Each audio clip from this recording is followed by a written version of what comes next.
All right, thank you. Hello, I am not Susan. Can you hear?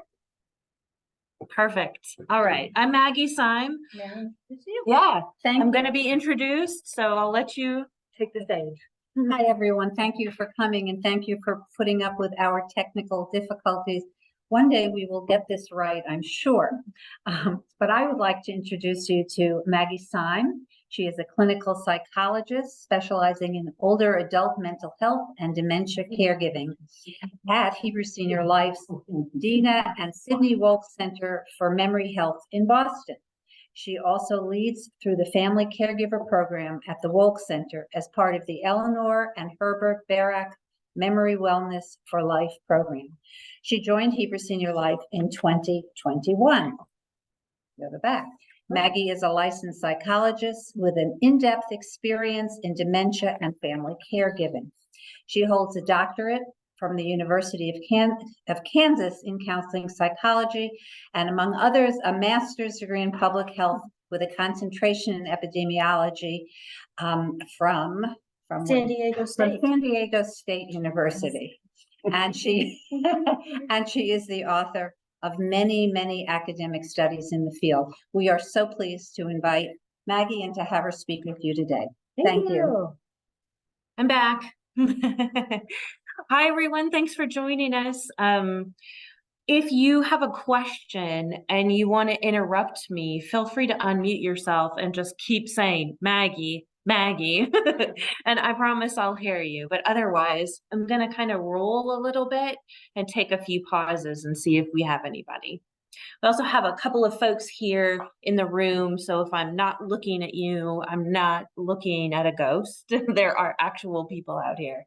So I am here today to talk about, as the screen says, building your brain health through lifestyle, right? So brain health, sometimes I put a parentheses around that because it's actually just building your health. There's not a lot of difference between building your health and building your brain health. So what you do for the rest of your body is going to work for your brain. So if you're wondering why this sounds a lot like building your health, it's because that's what we do, right? All of those lifestyle things that you need to stay robust and age well are things that are building up your cognitive reserve, are maintaining your cognitive capacity, and fighting against any threats that might happen to your brain, whatever that is. All right, let me see if I got this right. Oh, yeah, we got it. All right, so feel free to put something in the chat if you like, and actually I can pop that up for myself. But I want to ask you all, what do you think is important to building a healthy lifestyle and your brain health? What kinds of things are we talking about here? Yeah, go ahead. Diet. Exercise, yes. Other things you think? Good sleep. Good sleep. Oh, I'm so glad you said that, because not everybody thinks of sleep as brain health, but it's actually critical. Eating well, exercise, good sleep. Thank you for contributing online. Anybody else have anything that they can think of that might just be Doing something that you know you don't do and it's difficult to stimulate your brain. Challenging yourself with novel activities. I think that's a fantastic answer. And there are a lot of different types of things. You could take up dancing.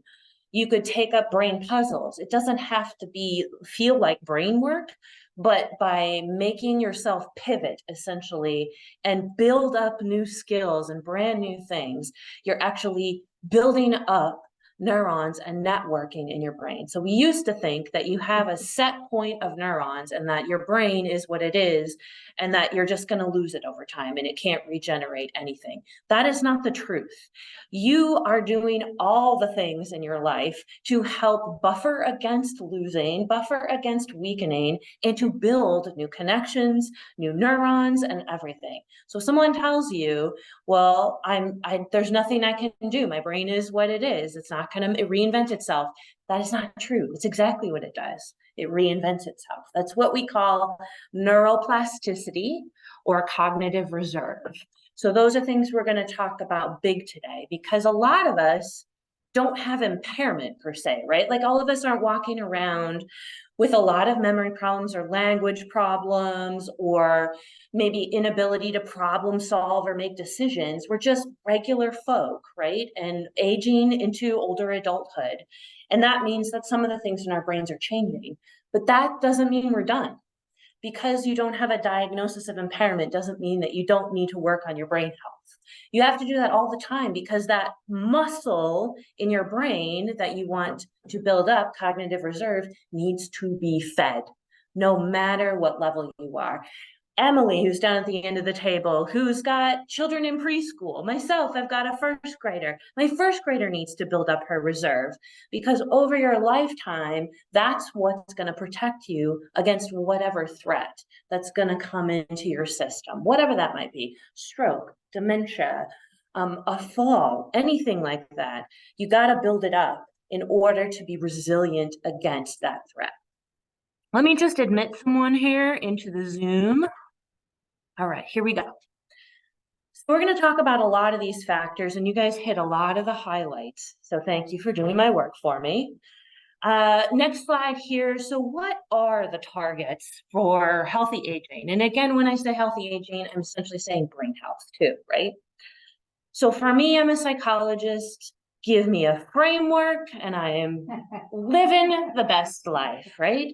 So here my framework for healthy aging is one that is tried and true. It's all over the field. It's biological, psychological, social, and cultural environmental factors. So we call it the BPSC model.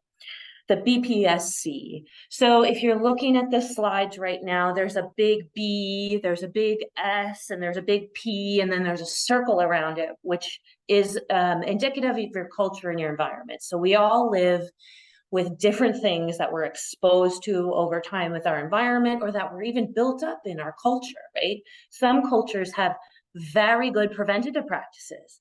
I'm not sure how much you know about Seventh-day Adventists, but they actually are all vegetarians. They don't eat meat as a people. Like they don't eat meat, so they eat a fully plant-based diet. They have very kind of strict behavioral codes for their religion. So it's no drinking, no smoking. So certainly probably not everybody is going 100% in all those areas. But if you think about that, that's quite a difference from Joe Schmo, me over here, who grew up in Midwest America, eating what I wanted, microwaving plastic, all those things. So I was exposed to a very different lifestyle than that person who lives in sunny Southern California and Loma Linda, where an enclave of Seventh-day Adventists live. So they have protective factors built into their culture just by being Seventh-day Adventists. So those are the types of things that we find out by doing research studies. I'm going to tell you quickly and sidetrack here and tell you about the blue zones. Who knows about the blue zones? Oh, we got somebody online who knows about the blue zones. Good job. So the blue zones are places around the world that we found where we have supercentenarians. So there's like a really shockingly high proportion of people who live well into their hundreds, not just live into your hundreds with a lot of disease and disability, but live well into our hundreds. So we started looking at these places, like what's going on here that's causing all of these people to be so healthy into such older age. And they found the blue zones. So there were originally, I think, 7 of them, and Loma Linda, California was one of them because of the Seventh-day Adventists. But there was also a village in Japan. There was a village in Sicily. And there are a few others that are scattered across the globe, and we've found more of them over time. But what happens is these people have lifestyles that have protected them from disease and disability over time, and they live into their hundreds in healthy lives. A lot of it that we found, and if you're interested, I would fully say Google the blue zones. It's worth your time. And there's some great YouTube videos that you can watch on a TED Talk. So it's great. But they look at the different, so they categorize in this research, like what are the common factors that these places share? And they were all in these biological, psychological, and social buckets. And then of course, a big one was their culture and environment, right? As we talked about. So one of the things that we found out from this was plant-based diet. So a lot of folks in these different areas, not all of them, shared a big or plant-based diet. One of the interesting ones that I found was in the Japanese village, they have a cultural term that I cannot pronounce, but essentially means eat to 80%. So you're not eating to like full or over full or having huge portions like we often see in American culture, other Western cultures. They have an actual name, a word for that kind of eating, which is eat to 80%. So they're not overeating, they're not overfilling, and they have these plant-based diets, plus they're agrarian, right? So they have their own food that they grow and they use. So they're working, right? So if you think about an agrarian culture, they're working well into their older ages to garden, to farm, to do all of those things for themselves. So they tend to be more active too. There's a lot of really good research out of the blue zones that tells us some of these things about healthy aging. And then we can go in and measure them all, right? In other cultures and other people and say, well, how well are we living up to that in this area? How well does that predict health for general American adults? You know, and we can look at those numbers and get big numbers and impressive amounts of data that make us like very sure. I'm never going to say 100% sure. It's like 95% sure that we're covering the bases here with what can we do. All right, I'm going to go ahead and start on the B with biology. So this is the one that most people get stuck on. So medical field in general is pretty well a biomedical field, right? Like I can measure a disease in you and I can give you a medication or a surgery and I can fix it. Right? Or I can't, and I'm sorry. Like, but the disease lives inside you, right? It's a biological mechanism that's happening to you that can be diagnosed and either fixed, or we don't know yet if we can fix it because we don't have the right medications usually, right? Or procedure, right? Some of these things are due to your biology, like genetics.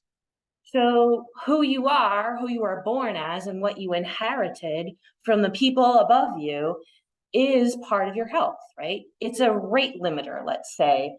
So some folks are going to be more predisposed to things like heart disease and maybe even things like depression or substance abuse, depending on the genetics that they come with. Some folks are going to be more susceptible to things like osteoporosis, right? So when you think about those kinds of diseases and that genetic kind of lottery that you hit, that could mean a lot of difficult disability that you could be dealing with down the road just due to what you're born with. So medicine for many decades has been like laser focused on the B, right? That's what we're about. I want you to come in, and if I could do a biological scan on you, I would, you know, like, here's your biology, here's what we got. That's not the whole picture though, because people started to realize, well, if I fix this with a medication and something still ain't right, I've got to go back and what's happening? Their health isn't fixed. They're not back to 0. They're not up to 10. Like, why? And smarter people than me over time have said, well, what if we started to do things like change what they ate? Or what if we look over here and these people are farmers for their whole life and they have less obesity? Like, whoa, okay, so they have less disease. They might have more environmental exposure to some things like colon cancer or things that are from being around equipment and exhaust their whole life. But we start to look at these factors and say, okay, this is way bigger than this. And then the smart people put on their smart hats and they do research, right? And they get data, and there's data and data and data and more data now to say, here's the trajectory of thousands upon thousands of people's lives, the diseases that they develop, their genetics, their biology, their healthy or not lifestyles, this factor, that factor, medications, treatment, and we crunch all of that and we say, this is how much is due to these different things when we look at all of these different factors. So the good news is only 15 to 30, I know that's a bit of a wide range. If we look at these bigger studies over time that are looking at people that start at one age and end up passing, so we call that censoring from the study, we look at those numbers and we say, how much is due to what they came in with, right? Their genetics. And we can hone that into about 15 to 30%, depending on the study and the culture. That might sound like a lot, but for me, that's the good news, right? So if the B is only 15 to maybe 30%, you've got a minimum of 70% left on the table to work with, a maximum of 85%. I mean, that's pretty good. For people like me who are psychologists and work in behavior, we're like crazy about this number. You give us 70%, I'm gonna go nuts because usually I get like 1, you know? But 70% is fantastic. So these are things that we can do to change our own health trajectory, despite the disease that we may have acquired, despite the genetics that we were given by our parents and our grandparents, God love them. But these are things that are in our court, right? I'm going to reach back and take that. And that's what I love about this, is because it's all about what you can do to change your own trajectory, no matter where you are. I'm going to throw out some statistics later about behavior change and what of an impact that can make. And I think you're going to be really motivated and hopeful and blown away potentially by the things that you can do, even at any age, making one change. I'm going to start with some of the P here. That's the psychological factors. So this is where I do a lot of my work, right?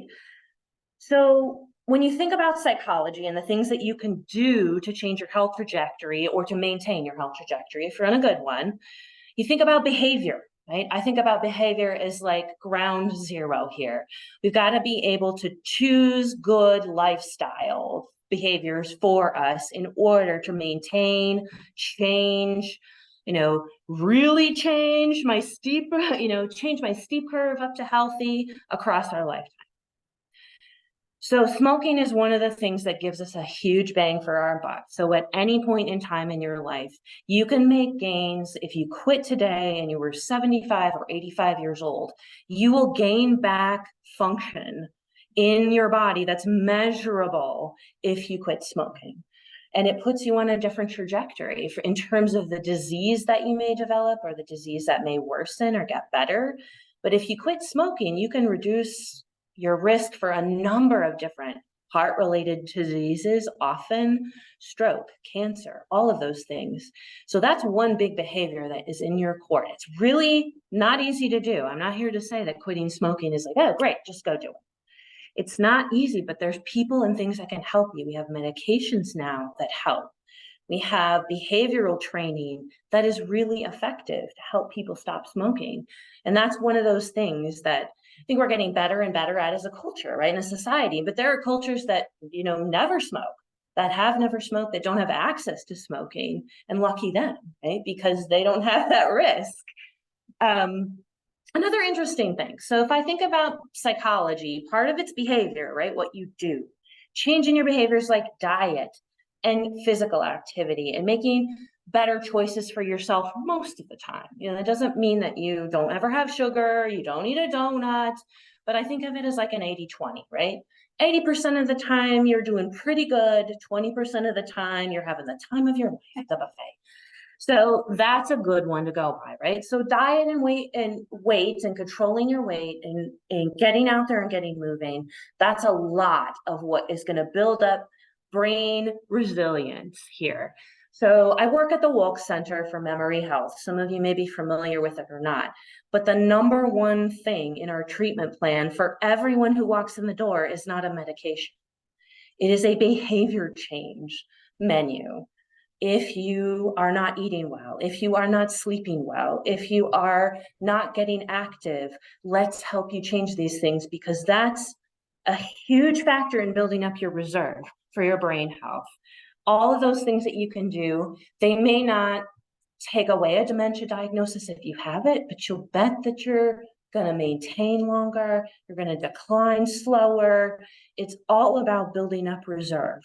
Right? It's almost like an army up there, and the more soldiers you have, the better, right? So let me put some more soldiers up there and start sleeping better, or start getting more sun, or start getting treatment for my depression, right?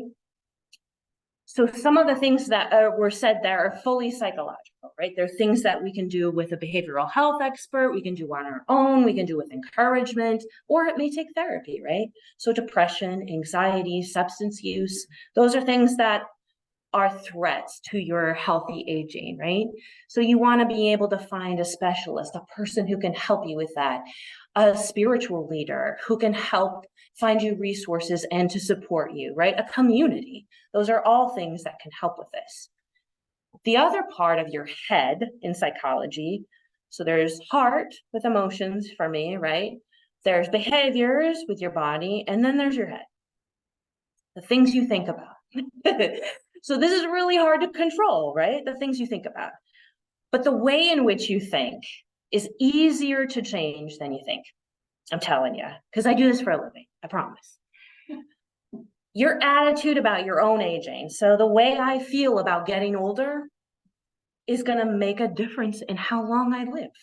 If you can believe that, 7.5 years. So if we look at people, let's say me, and let's say you, Sandy, you and I are the same person. We're the same age, we're the same gender, we grew up in about the same exposures, all things considered. I have a very negative view of aging and I'm afraid of it, and it causes a lot of anxiety for me. But Sandy, you're loving it. You know, you're like, bring it on. Aging, I can do this, right? It's like an I can do this attitude. You are going to live 7.5 years longer on average than I am. All things considered, right? We have the same kind of factors. If you equal out the other kind of factors like our lifestyle, you know, and all of the things in our genetics, but Sandy has a positive outlook on her own aging, and I have a very negative one. On average, they find in studies that people live 7.5 years longer with a positive attitude. Like that is fantastic news to me, because that you can change, right? You can change that at any time. It's not easy, but it's not impossible.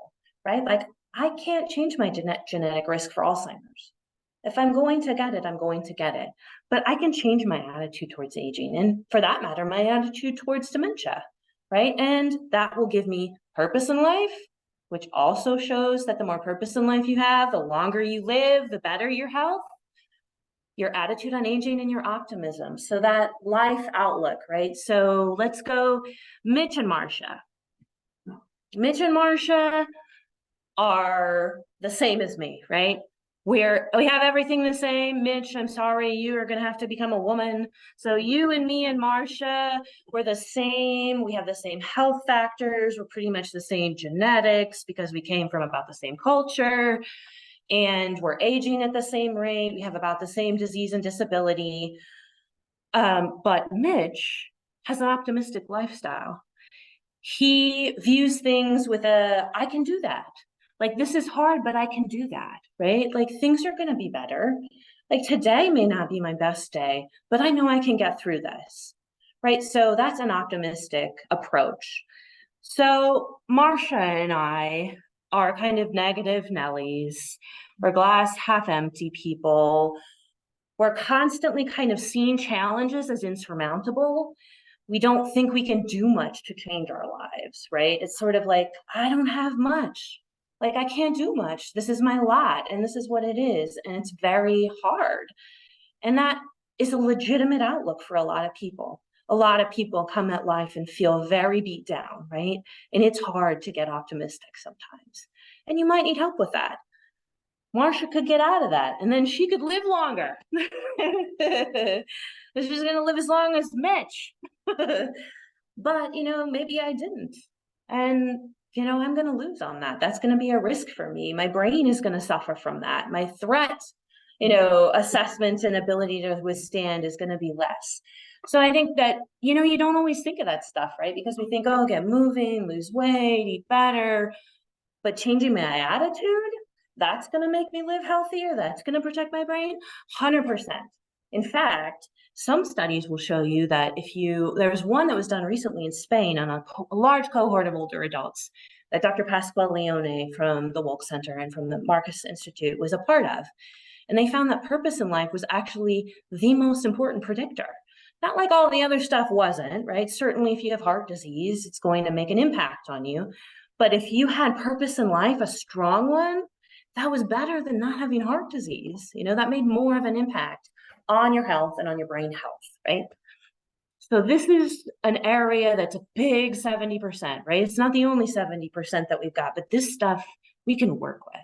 And these aren't the only psychological factors either, but these are some big ones, right? So anything that has to do with positive lifestyle factors and behavior change, we heard sleep here, that's a big one. So let me digress and talk about sleep for a second. Sleep has become one of those things in the last maybe 5 to 7 years that we found is super impactful on your brain health in particular. Sleep has a lot of things that it does for your body. It allows your brain to regenerate. It allows you to consolidate memories. I will never forget that from undergrad psychology because I thought if I get a good night's sleep, I'm going to remember this stuff tomorrow for the test. It tends to be true. It consolidates memory. It allows you to rest and regenerate. And there are things in your body and hormones and other things that are happening neurochemically that release when you have an appropriate circadian rhythm happening, right? So if I'm getting good sleep, sometimes better things are happening in my brain, right? I'm releasing things that I didn't release before that are helpful for my mood, that are helpful for my health. Not to mention, if you've ever not slept well, you know what it feels like, right? Sluggish, lethargic, can't get that energy going, starts to get a little bit in the negative, pessimistic mindset, right? And it's very hard when you have insomnia, very hard to feel refreshed during that day, to attack things as opposed to kind of let things happen to you, to feel like you have energy to do that extra stuff, right? Like, I'm going to skip the gym. I didn't sleep. I'm going to take an extra, hour to take a nap, which can mess up your sleep even further sometimes. So sleep, super important. And I will say this, you guys online and here, if you have sleep problems, don't toil alone for a long time. Don't expect that that's normal because it's not. You should be getting regular sleep. It's difficult to go and find the right solution sometimes because there's a lot of stuff we can do. We can do this psychologically with like sleep hygiene. Like, what are you doing at night before you go to bed? What is your room like? A cooler, drier room tends to be more conducive to sleep, very dark, right? So please don't drink caffeine past, 2:00 if you're having trouble. Don't take naps anymore and see what that does. Might be rough for a couple of days, but it tends to squeeze sleep into the right places, right? So there are some behavioral things we can do for sleep. There's also some things that you can do if you truly have things like pain that are keeping you up, right? You may need to get that addressed. Or restless legs, things that are legit that are not allowing your body to relax, right? So all of those things can be addressed. We have a whole department of sleep medicine now in most hospitals. Includes folks like myself, psychologists, includes nurses, it includes social workers, and includes MDs. So we're covering all of those bases, right? All right. Any questions so far? I guess I should probably chat and ask you all from what you've heard so far. Anything, questions, otherwise? Yeah, go ahead. So I'm sure this may be another slide, Sure. but we meditate. Yeah. Oh, that's a good one here. Yeah. So I don't think this is another slide. Right. Not necessarily, but it is under psychological, right? Mm-hmm. For me anyway. Meditation. Sorry, folks, if you didn't hear that. So meditation is it's about the way in which you approach and the way in which you think, and it's a relaxation technique a lot too, right? So you don't necessarily have to be stressed in order to get benefits from meditation. Meditation is one of those interventions now that we find fantastic health benefits across different sorts of conditions, let's say, or stages, right? So you could be using it for sleep. You could be using it for kind of like increased energy. You may be using it because it helps your mood. Honestly, I think meditation is one of those things that we put in a lot of our psychological treatments now too.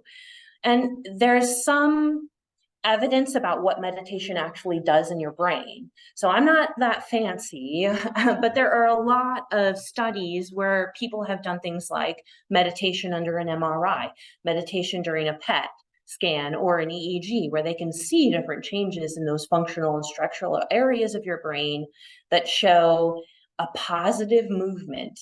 And there are also things that you're producing when you're meditating that more like hormonal and neurochemical that are positive for you too. So that's absolutely, meditation is one of those things that's going to boost your overall health in a lot of ways and can be very specific for different types of conditions, right? Like if you're not sleeping well, or if you have depression, it's a very good treatment for depression, or just generally if you want to relax and be less stressed, right? Because stress is not great for your body, right? Especially if you feel stress very acutely. Right, so I'm going to play this game again. So what's your name? Charlie. So Charlie and I are the same person, right? So Charlie is, I'll be a man this time. So Charlie and I are men. We are of a certain same age. We've grown up in the same places, and we have the same kind of health lifestyle. We eat the same, we go to the same restaurants. I often see you, I say, hey, what's up? And then what happens is I and you feel stressed. So let's say we went through the pandemic in the same space. Charlie perceived stress in a very different way and approached stress very differently. He meditates. He uses that in order to help cope, but also it gives him a different foundation for how he reacts to things. Maggie did not. And she felt and perceived a larger burden of stress than Charlie did. Charlie, you're probably going to live longer and better. I mean, definitely than I am. So that's what meditation can do for you, right? It's a definite stress mitigator, but it also, you approach things fairly differently when you can and do have a good meditation practice. You're not quite as reactive emotionally or cognitively often to things. So anyway, that was our plug for meditation. Anyone else have questions? All right, we're good. Oh, this is one of my favorites. Social. So if you didn't know this, your social health or your social wellness is a big part of your brain health. So what you do with the people that you surround yourself with and how emotionally connected you feel to them, even if it's one or two folks, doesn't matter. Doesn't have to be 10, just a nice, this is your squad. This is how I like to say it. So your squad is like those people that you can't really function without because you don't want to, right? Sometimes it's a partner, but sometimes it's a group of really tight friends, right? And I got your back no matter what. You know, if I fell and couldn't reach my cell phone and didn't have an alert bracelet, I know that I could yell down the hall and my husband would be like, yep, what's happening down there? Like, he knows me. He knows, like, oh, she's not talking, you know, something too quiet down there. Come check on me. He's part of my squad. But also, if I still had my cell phone, but I didn't know how to get to the hospital, I wasn't sure if I could get back, I'm calling Sandy because Sandy and I are in the squad, right? And she's going to be like, yeah, absolutely. I mean, I was going to do this and I'm busy, but I'm putting it all away and I'm taking you to the hospital. Sit tight.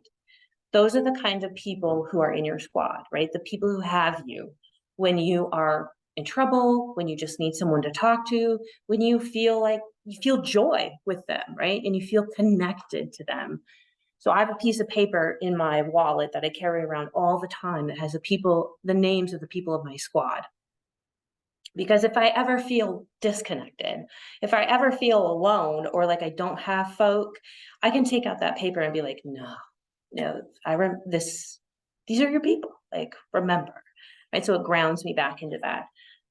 It turns out also that your squad is important to your health. So Sandy, and am I pronouncing your name right, Anki, or is it Anki? Anybody?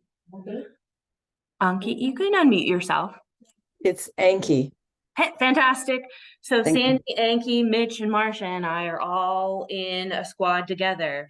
And it turns out that Sandy and Anki and myself, don't make the best health choices, right? So maybe we've grown up and we don't eat very well together. And also Sandy smokes. Sorry, Sandy. Doesn't matter if you do or you don't. It's just nobody, I'm not casting aspersions. But Sandy smokes, so we've got to go to places where it's okay for her to take a break. And of course I'm gonna go out with her because I'm gonna talk with her, and then I get my secondhand smoke. So we're doing things like that we're all doing together. We're all going to the same restaurants. So if we're going to the Greasy Spoon, we're all going to the Greasy Spoon. And you can bet that there's like one iceberg lettuce salad in there that's like got 0 nutrients on it. So it doesn't matter if you want to eat healthy, you're not getting any nutrients at this place, but that's where we meet every week. And by the way, Anki brings donuts to coffee every week. So you get my point. I mean, I'm making it kind of funny, but like the people you hang with are the people that you behave with, right? Like you go to the same places, you eat the same stuff, you smoke or you don't smoke often, right? So when you think about your health, think about your squad. So at times it can be your family, depending on your thinking, like if you have a partner, maybe you live alone, but you often eat with other folk, you may have to lay down some ground rules. If you're making some big changes, you might have to say, look, y'all, we're not going to the Greasy Spoon. I need you to go to the soup and salad joint down the way because I can't really eat this stuff anymore. My doctor says I got to knock it off. My cholesterol is out of this world.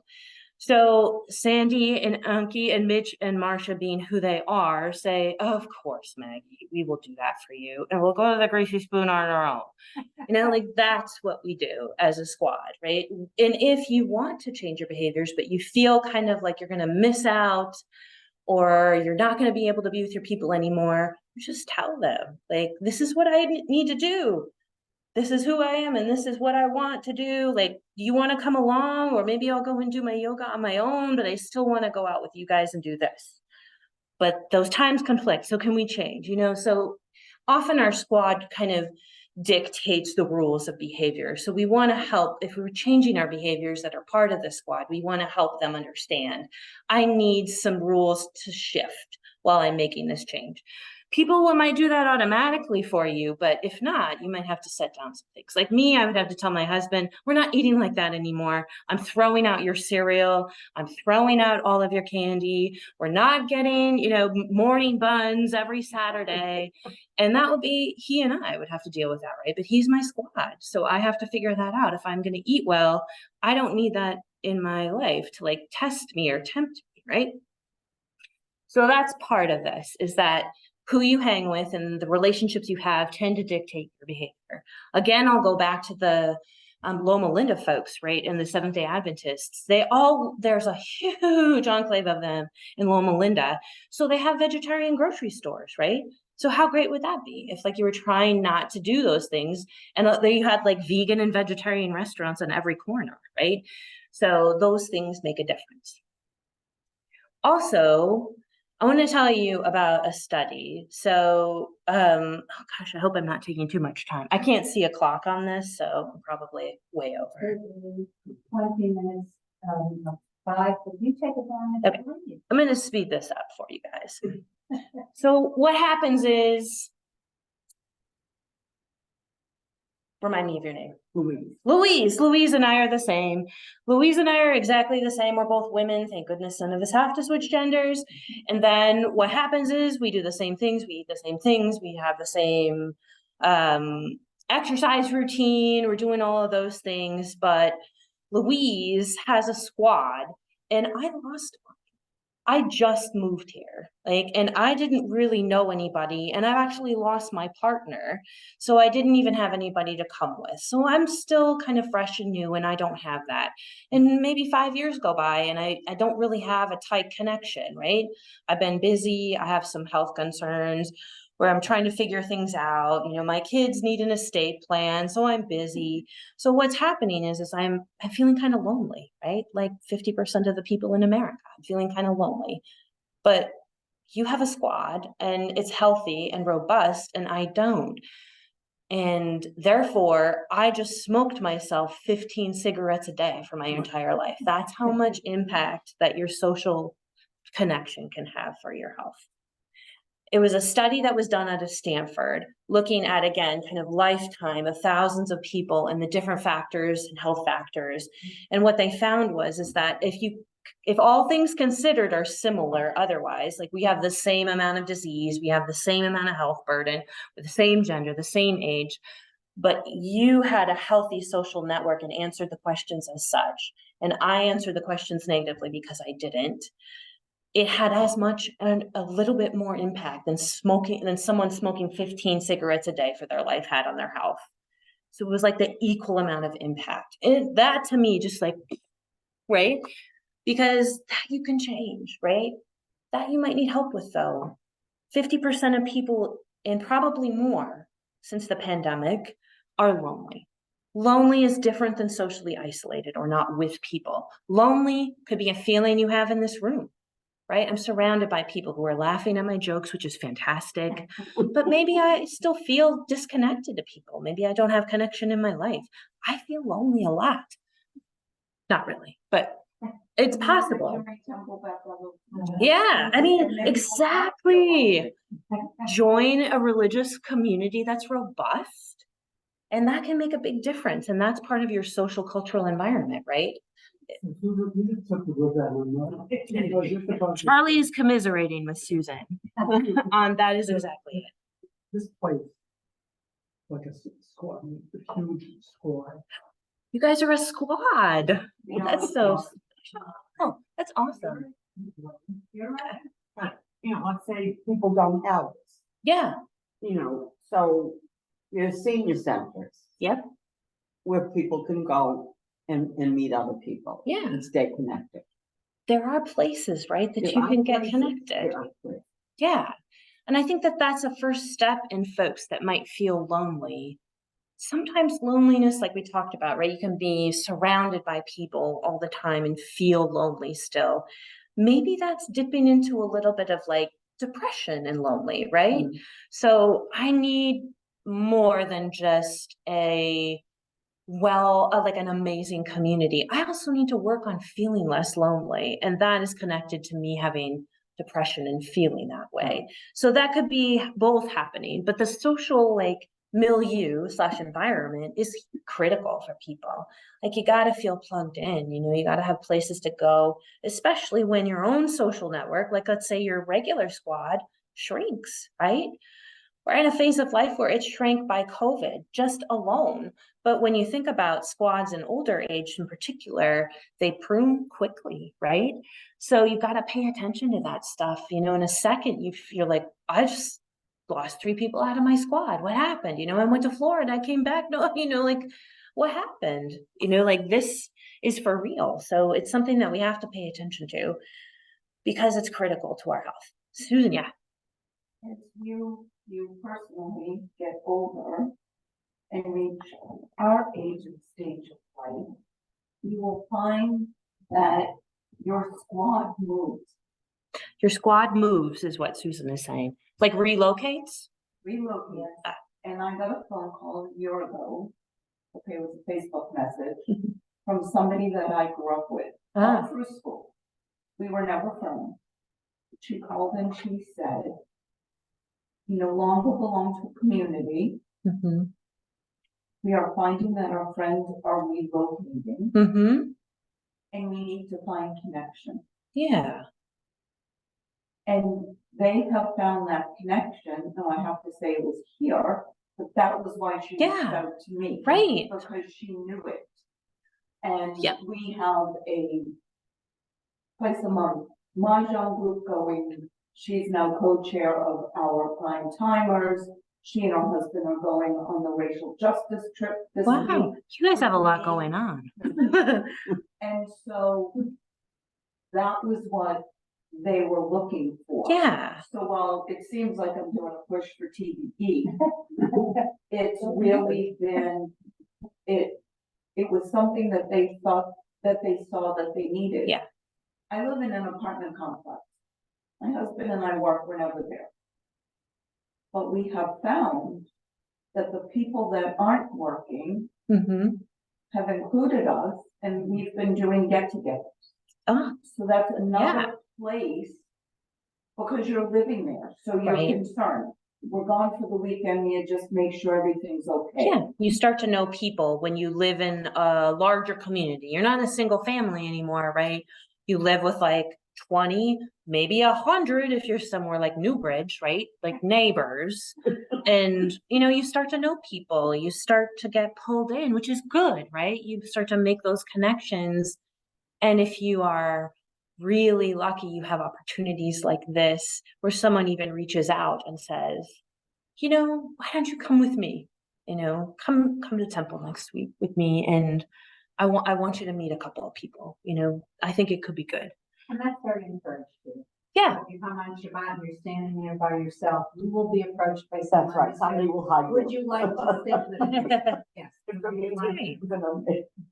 I think that's amazing. You want welcome, you want to feel welcome especially when you're feeling lonely, and you feel unseen, and that's hard. Yeah, Louise. So the feeling lonely, so, Yeah. and so incorporating this piece, the community, the temple, whatever, Yeah. is wonderful. But you said sometimes somebody could be sitting here, it could be me, which, it isn't, I'm not referring to myself, but sometimes you're still feeling lonely Sure. because there could be a piece of depression. Yeah. Or Or malaise or something, right? Still, Yeah. that stigma today Yeah. about depression, about getting treatment, about talking about it, about mentioning it, about. So there's a lot of mental health stigma is what Louise is saying about. So like, how do we encourage folks to get some help? And I think one of the ways in which we do it is to be a little sneakier about it and have them talk to not a mental health professional, but like, maybe in this case, it would be one of your 4 rabbis, I think that you have, or someone, five rabbis, pardon, and 2 cantors, like someone, like if you were a Protestant, like myself, like an elder in your church or something like that, like you would talk to a spiritual advisor if that person was spiritual, right? Like they feel a connection to that community in some way, like, they fit there, and that would be a comfortable discussion. And that's, I think, why the folks who lead our religious communities are much more attuned, aware of, and have resources for folk.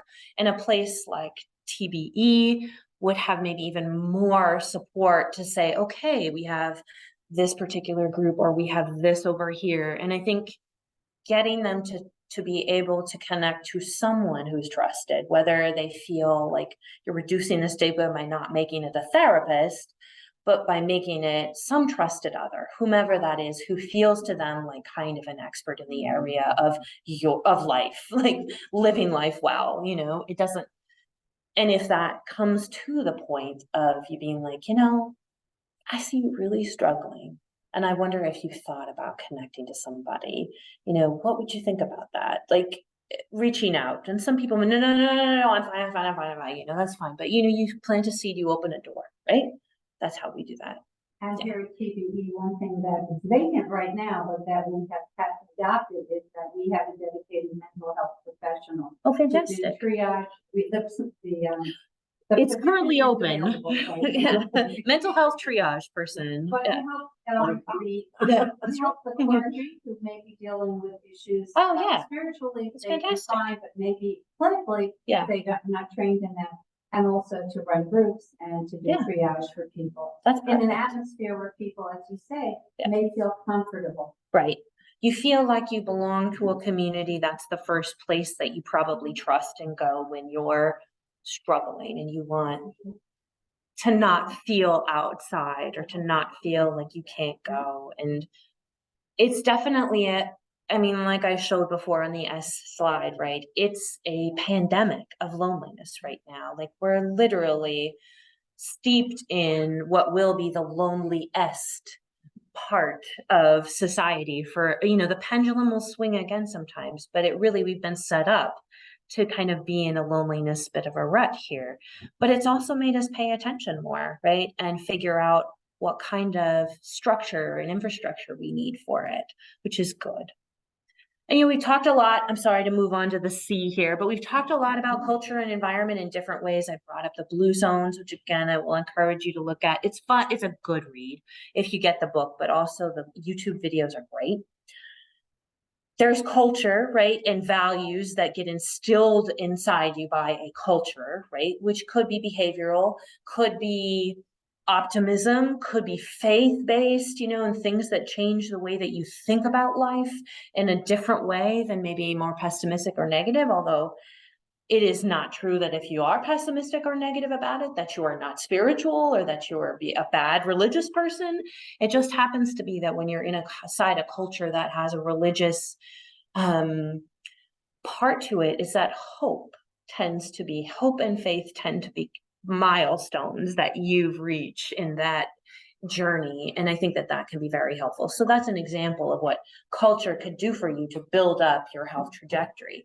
Also, we've talked about behavior. So generally, if you're part of a religious community, you're probably, and you're, dedicated to it, you're probably not, doing the wild and crazy things, in life. Although if you're bungee jumping, great. But, it's probable that that's more, that your lifestyle is a little more healthy in that regard. So what about your brain? I know this is, supposed to be all about your brain, which it is, right? I told you if you're treating your body right, you're treating your brain right. All of the same things apply. There are some specific risk factors for dementia that we've identified. So these are specific to dementia. And the risk factors that are changeable in mid and later life. And this was based on a couple of larger studies. So if you address some of these areas like hearing, who thought that getting an annual hearing exam and using your hearing aids affects your cognition? This one's actually kind of hot take lately, right? Because we've had a couple of studies recently out from grant-funded trials that show that hearing is actually a big factor to cognition. So if you pay attention to your hearing and making that better, you tend to protect yourself or build up your reserve, right? Then on this list are the same types of things that you're going to get. But the percentages are like the percentage that we find in research that if you treated this, you would reduce your risk by that percent. So if you have addressed your hearing, that's 8% of risk, right? So that's how that would go. So lots of the same things on here. And if you look over on the column, I'm telling you basically your stress resilience, which goes into meditation, your nutrition, your physical activity, all the things on this list are the PPSC factors. So if you are paying attention to all of those things, which seems like a lot, but don't do them all, do one. Change a couple of behaviors at a time. Change a couple of things and make a difference. And then you get what is called self-efficacy, the I can do this factor, right? So if I make a change, and let's say I say, I'm gonna lose some weight. I'm gonna do that by being physically active. And I'm gonna go to the gym twice a week because I haven't ever gone to the gym regularly. So I'm gonna set the bar kind of low, but impressive from 0 to 2. And I'm gonna go for 30 minutes and I'm gonna walk. Once I hit that goal, that feedback that I get is, you can do this. You just made a change and look what you just did. So self-efficacy building once you reach a small goal, right? So when we talk about changing behaviors and making a difference in modifying your lifestyle, start small. Small, measurable goals that you can make. They're a reach a little bit, right? So going from 0 to 2 is a reach, but it's not out of control. Like my husband will say, tomorrow I'm going to start running 6 miles a day, every day. And I'll be like, yeah, that's not going to happen. So why don't you do something realistic? No, I'm going to do it. And then of course he never does it, right? Because it's too much, right? So you have to start feeling that self-efficacy, and then you get motivation to make more goals and to keep doing it. And that's how you make change, right? Some of the stuff like getting a hearing test, you don't really have to like build self-efficacy for necessarily always, but for the modifying the risk, your lifestyle factors, that, yeah, Charlie. Hearing, yeah. How is that in more detail? That's an 8%. Yeah. factor. Yeah. So. So how does that impact? I think that there are, I'm going to say there's multiple pathways to getting from hearing to lowering your risk.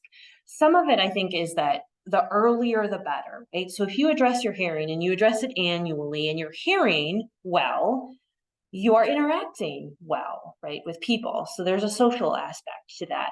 You're also getting more information in and then acting on that, right? So I've seen a lot of people who come into my office, nod, smile, and then they tell their loved one, I didn't hear any of that, right? So how do you expect them to change, right? The same with Dr. Pasqualeone. That's why we bring people in, right? Because we're like, please write this down and do it. So there's some of that, like if the information doesn't get in, if you're not able to interact. What I am less concrete about, Charlie, is physiological. Like, why does hearing make your brain better from like inside your body? And I don't think that it's necessarily like the better your ear health, the better your brain health. I think most of it is what you do when you can hear. Right. And there are some things that I will say that if you're checking your hearing and it's your hearing aid and you know that you're not hearing, great. But what if you're not hearing and there's nothing wrong with your ear? Right. So that means there's something wrong up here. Right. Something. So there's part of that too. Like it's basically like good annual preventative health will keep you from that risk developing into something really serious, right? So if we caught you before this developed into a brain tumor or was a clot, we could prevent you from having a stroke. I mean, that's like a worst case scenario, but that's often why we're trying to get people to do preventative health, right? Is the more you go in and the more you get these checkups, the earlier we can catch anything that's different, right? And help you make a change in that. Does that make sense? So when I was little, Yeah. I was 7, 8, but I'm sitting in my office and going down to the closet with other people, and I couldn't hear them. Yeah. I couldn't hear them. I realized, something isn't right. I went off, national primary care. I don't see anything wrong. I want you to go with the mass on there. Ah. Obviously, I'm in the hearing aids, but I realized that something wasn't right. Yeah. But for many other people, especially men, I Yep. think in particular, We don't go into the office, that we don't go to the medical provider. Yeah. Yep. It'll be fine. I don't need to worry about my sleep. Yeah. It'll come back. My hearing is fine. Like that's the kind of thing, right? That we need to think more about. I'm not going in necessarily always when something is wrong, but when something is a little bit wrong, that's when you want to get it, right? Like you don't want it to be a lot wrong because you missed your window then to treat it, which is what we always say at the Wolk Center, like it's okay if you come in when you think there's something a little bit different because we want you to get a test. We want to get a baseline of where you're at so that when and if you change, we can say, well, a year ago you were here and that's a big difference. So this now we're paying attention to, right? So that's the kind of thing. And I'm gonna get these to y'all so that you can, these slides, so that you can get them out because I'm gonna have to buzz through these a little quicker than I would like. But the idea is that there are things that are going to happen to your brain that are going to be normal, just like our bodies age, our brains age. You're going to have normal aging changes. You're going to your brain processing speed slows down. That's one of the things we know. So it takes you a little longer to compute up here. I like to think of it as an old laptop, right? Takes a longer time to boot up, right? That's what's happening with your brain. It has a natural slowing of the processes. Things that are wrong are things, and I'm going to move this forward just so that you guys can know. This is the normal brain aging stuff. You're going to have occasional lapses. You're going to forget things, right? Like my mom is always worried. I forgot where I parked my car. I'm like, but you knew you went to the grocery store for groceries, right? And you knew you parked your car out here. When you stop forgetting why you went to the store and where you are, that's when you're in trouble, right? Because you no longer are oriented to anything in your surrounding. You come out and you say, where am I? You come out and you say, I don't recognize this. And you come out and you might say, what store was I just, why was I here? Like these are bigger problems, right? Like if you forget what your keys are for, that's a problem. If you forget your keys, that's normal, right? So if you're in the very early stages, you have what we call mild cognitive impairment. And you're usually at this point, you're aware that you're changing, right? Like Charlie said, I knew I was missing some conversation, so I went in. At this point, you're saying, I'm losing some names. There are a couple of dates that I not like this. This is different. You start talking to your family and you say, is this normal? Like, I feel like something's different. Your memory is not shot, and you're not going to walk out of the grocery store and say, where am I? You're going to walk out of the grocery store and say, I don't remember what I forgot, like, or you might say, I don't remember where I parked my car, but I know I parked my car here and I know I'm at the Roche Brothers in Westwood, like those are things that you still have. When you have dementia, this is where we want to see you here in the clinic or in a clinic. We'll see you here. Absolutely. When you're starting to have problems, we have way more possibilities here for treatment for everything. This is where your reserve will come in handy. You change your behaviors, you get more sleep, you eat better. You're going to slow that process. You may never get here ever. People who have mild cognitive impairment don't necessarily get dementia. Some of them do, some of them don't. The people who don't, they have good genetics, one, they have good reserve, two, right? That they've built up from all of those different things that they've done in their lives that they're doing now. When you get to the point where you or someone doesn't know that they have memory problems at all or denies that they have memory problems and they're very blatant, that's something to think about. When you start to get concerned about your loved one or your loved ones start to get concerned about you, that's a flag, right? Because they're starting to notice things. They're starting to notice bigger things. You're starting to lose some of your function that you used to have. I got into a minor accident with my car. I can't really drive it well anymore. People notice that. You get a little bit confused sometimes. Like my grandmother, she used to back up and then hit the garage door because she couldn't remember that she hadn't pulled it up, right? And she didn't remember the sequence of events that it takes to drive a car. Like we all have that, yep, I turn the car key, put it in brake, we do it automatically. But she couldn't put that into place and execute it because she was further down the line. They're going to lose a lot more events, dates, names, words. Word finding is a big one for dementia, right? And it's not just, oh, I forgot that word, what was it? And then, 40 minutes later, you remember it, right? Which is what we normally do, or we lose one every now and again. But if you lose words consistently and you never remember them, and you have more of a hard time conversating. So you will notice when someone with dementia is talking to you, they're either hiding it by nodding and smiling and not talking, or it's hard to follow them sometimes. And they often can't come up with the right words, and it's frustrating to them all the time. Some of these things are the signs. So if you know someone, if you yourself start to have some of these things, always a good idea to check it out, right? Because we want to see you earlier than later. Because the later you come in and see someone or talk to someone, the less we can do, right? So the earlier, the better. There are different types of dementias, Alzheimer's being the most common that we have, but you can also develop dementia from other reasons. So dementia just literally means you have usually loss of memory and then another impaired domain like language or executive functioning, which is like problem solving and judgment and all the things that are frontal lobe related that are like higher order thinking. It might also be praxis, right? Like you may not be able to your gait may be affected extremely. Some of those kinds of dementias are more like Lewy body or Parkinson's related when they are more about mobility than they are about other types of deficits.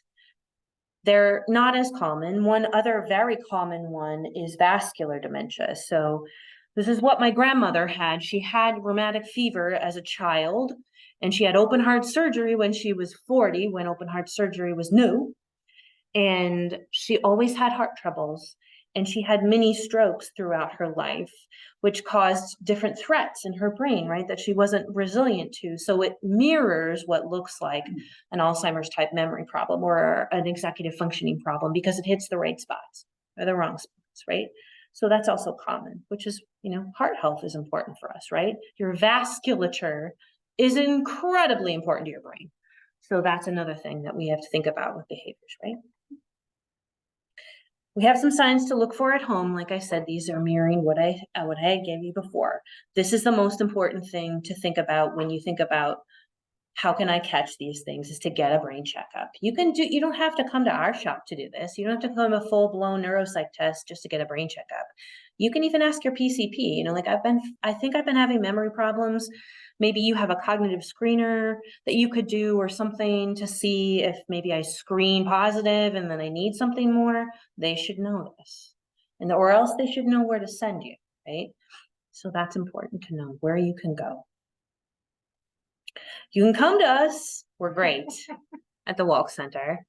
Some of you may know folks who do, or may have loved ones who do, or may come and see us already. There's a bunch of us there. Look at all these great faces. Mine's on there. So all of these people work for you, right? Every different aspect of that BPSC factor, including your actual brain in there, which Dr. Pasquale-Leone does as the neurologist. We're there to help with that. I'm there to help on the family and caregiver side as well, right? Because that's a huge part. Your health as a caregiver, your mental health as a caregiver, that's your own health trajectory that you have to be worried about, right? As well as someone else's health trajectory.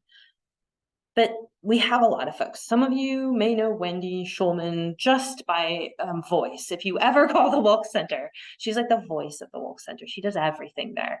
No, she's not. I grew up with. No, she is not. not. She's not. She is not. No, I Well, she must. Oh, Brookline. Brookline, right? Oh, yeah. So we have a lot of professionals who are there to look at all aspects of what you do. But if you do end up coming to us or want to come to us, our first line is Wendy. We also have, as Emily is here to attest, different living places, right? Residential living places. So Orchard Cove, which is in Canton, is a Heber Senior Life facility. It has assisted, it has independent living, and it has primary care, and also long-term care if needed, but usually that's with Roslindale or with, they don't have long-term beds, right? They have long-term beds. Pardon me, they have a small number of long-term beds at Orchard Cove as well. Newbridge, which is in Dedham, long-term care, primary care, health clinic. You can see Dr. Pasquale-Leone there. He goes there every first Friday.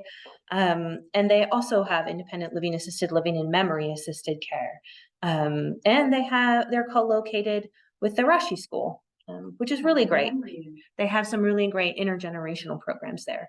So what we like to think of for our communities is that they're all working on brain health, right? So if you come into an independent living place like Newbridge or like Orchard Cove, their programming is all about brain health, right?